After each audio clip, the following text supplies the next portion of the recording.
السلام عليكم دمان قرابada waan islaamay dhamaantiiba meelaha ku kala nooshin daafaha adduunka iyo dhamaan meel kasta ay joogtaan message-kan wuxuu ku socdaa dadka igula nool Alberta Canada sababtoo aad bay noo khusaysaa saad ogtihiin gobolkan waxaa ka socdan dhaqdhaqaaq la rabo in lagu xadido dadka soo galootiga oo ama ha ahaadeen dad hore u yimid sida anagoo kale citizen haysta ama haada dad hadda soo galay ama dad magaalooyinka gobolada kale ka yimid waxay isku dayayaan inay xadidaan dadka hadda haysta gobolka oo conservative loogu yeero oo UCB baa la yiraahdaa laakiin waa conservative xag jira weeyaan sababtoo ah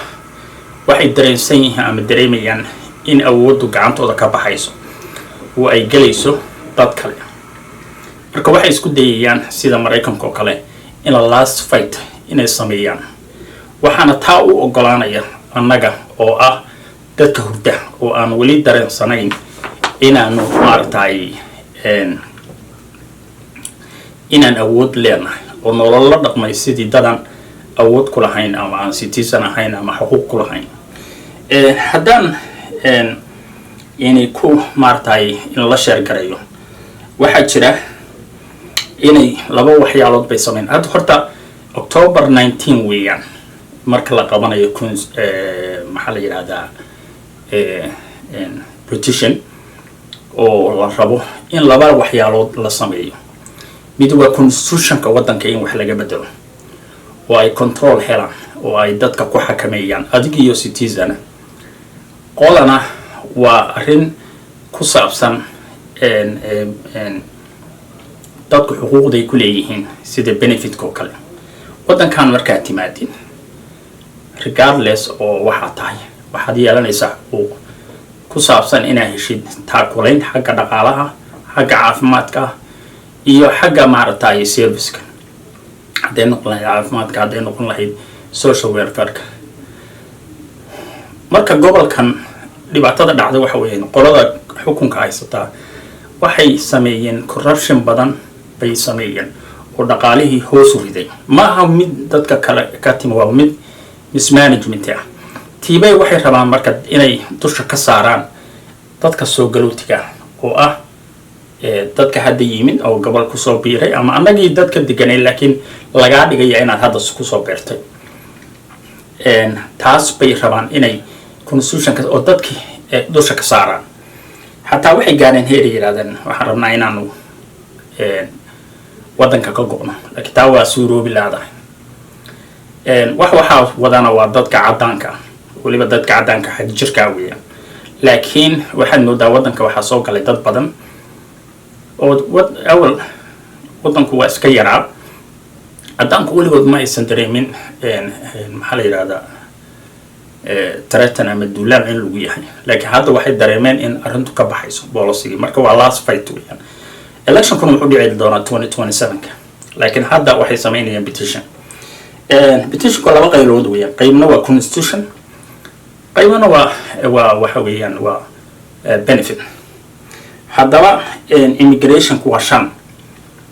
shanta question oo baladka saarnaan doona oo loo vote gareyn doono maxaa la yiraahdaa weeyaan naagta madaxa waddanka xukunta oo premierka waxa la yiraahdaa Daniel Smith waxayna rabtaa inay xadido immigrant-igu access certain social service u yeeshaan waxayna rabtaa inay bedesho si ay u xukunto over immigration iyo introduction law sharciyo iyo daawo restrict ama xadidaysa in dadku ay access u yeeshaan maxaa la yiraahdaa funding programka sida caafimaadka waxbarashada some hatta immigration premiumka in la charge gareeyo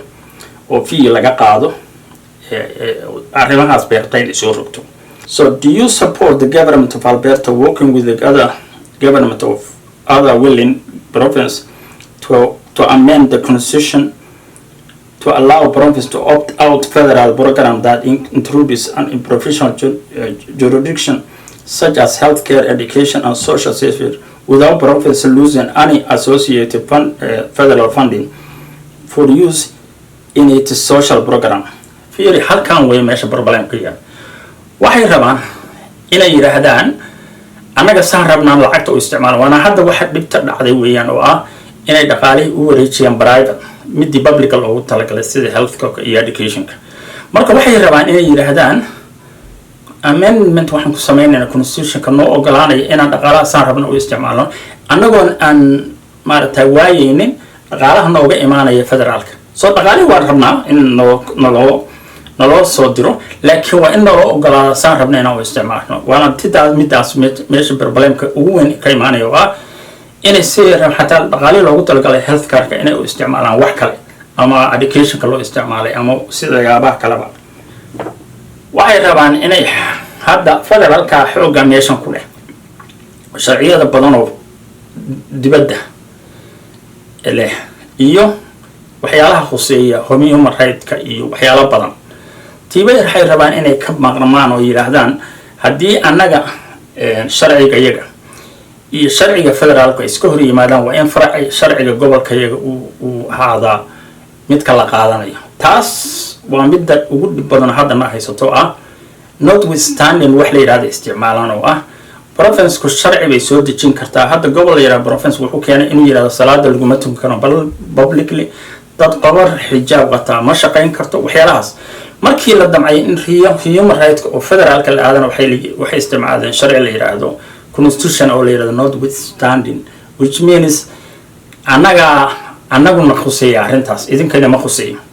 laakiin arrintaas waa hadda waa laga challenge gareeyo wali waa socdaa marka